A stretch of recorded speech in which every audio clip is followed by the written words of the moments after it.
Assalamualaikum warahmatullahi wabarakatuh. Di sini kami dari kelompok 7 dengan mata kuliah Struktur Perkembangan Hewan. Kami akan menjelaskan tentang sistem pencernaan. Disimak baik-baik ya. Baik, di sini yang akan kita bahas yaitu pengertian sistem pencernaan, alat-alat pencernaan, proses pencernaan makanan, zat yang mengontrol proses pencernaan, enzim-enzim yang terdapat pada sistem pencernaan. Oke, yang pertama kita bahas yaitu pengertian sistem pencernaan manusia. Sistem pencernaan merupakan sistem yang memproses, mengubah makanan, dan menyerap sari makanan yang berupa nutrisi-nutrisi yang dibutuhkan oleh tubuh. Nah, sistem pencernaan juga akan memecah molekul makanan yang kompleks menjadi molekul yang sederhana dengan bantuan enzim sehingga mudah dicerna oleh tubuh.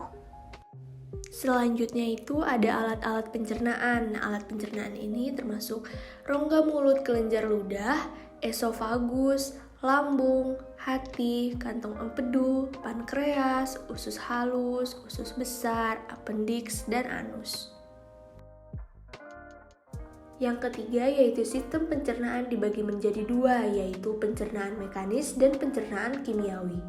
Yang pertama, pencernaan mekanis adalah pengubahan makanan dari bentuk kasar menjadi halus dengan bantuan gerakan alat-alat pencernaan yaitu gigi dan lambung.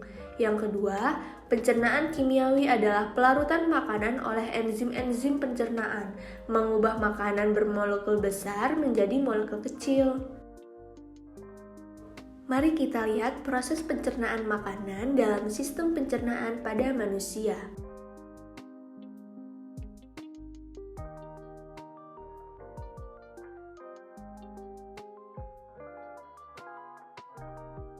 Proses berlangsungnya pencernaan makanan akan bermula dari mulut sebagai bagian terluar dari rangkaian proses pencernaan. Nah, dari bagian inilah makanan atau minuman akan pertama kali masuk ke dalam tubuh. Di bagian ini pencernaan mekanik akan dilakukan dengan berlangsungnya proses mengunyah makanan menggunakan gigi, dan pencernaan kimiawi dalam waktu yang bersamaan mulai berlangsung menggunakan enzim pialin atau amilase. Proses selanjutnya, makanan yang sudah dihaluskan dengan menggunakan gigi dan dikunyah akan dibawa ke bagian lambung dengan melalui bagian kerongkongan atau tenggorokan. Dalam hal ini, makanan bisa turun ke bagian lambung bawah karena adanya kontraksi otot-otot di bagian kerongkongan. Di bagian lambung, makanan akan melalui proses pencernaan kimiawi menggunakan zat atau enzim yang berperan mengontrol proses ini. Adapun beberapa zat yang mengontrol proses ini diantaranya adalah renin, pepsin, HCI atau asam klorida, dan lipase. Setelah makanan yang diproses di bagian lambung yang membutuhkan waktu selama kurang lebih 3-4 jam, makanan tersebut akan mulai dibawa menuju usus 12 jari. Di bagian tersebut terdapat enzim-enzim berikut yang berasal dari bagian pankreas, diantaranya adalah amilase, lipase, dan trypsinogen. Nah, setelah membahas materinya, di sini kita bisa melihat video sistem pencernaan.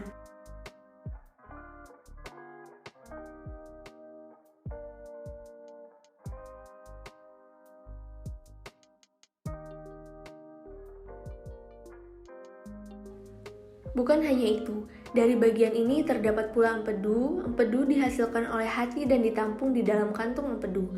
Untuk selanjutnya, empedu ini akan disalurkan ke dalam usus melalui saluran empedu ke usus 12 jari.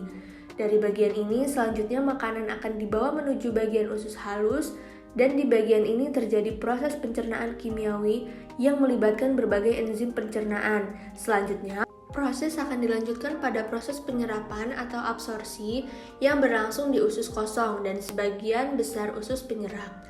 Untuk makanan yang tidak dicerna oleh usus halus, misalnya seperti jenis selulosa bersama dengan lendir, bagian ini akan maju ke bagian usus besar dan menjadi fases.